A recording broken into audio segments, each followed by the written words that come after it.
Yeah, if I wanted to make an impact where I thought it could get legs as a company and keep going, I'd be interested in what's getting funded already. So if you kind of look at, from the venture community, what did they put their bets in? About a quarter, and if you look on a quarterly basis, about a quarter of that is in line of business and vertical type of apps, which you'd expect. About a quarter of that is in the operations and management type of space. And then the third quarter is, split between collaboration and security plays. So one of the things we do to try to expose what the opportunities are is through this ISV show.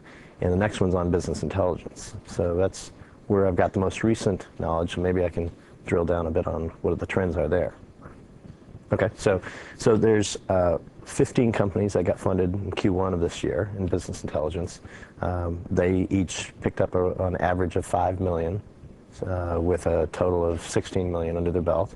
So that gives you an idea of the size of company that's, if you were going to develop, if you're a developer, going to deliver a business intelligence-like product, that's the size of company that you're coming across in terms of a potential competition.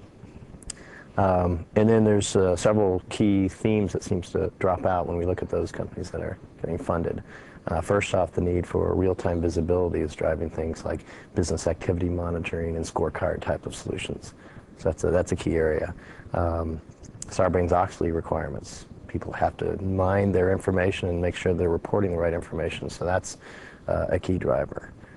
There seems to be a number of companies that are basically trying to expose more information and get more value out of existing big ERP and CRM type of systems. So those are three ones that I would kind of call out as particularly interesting.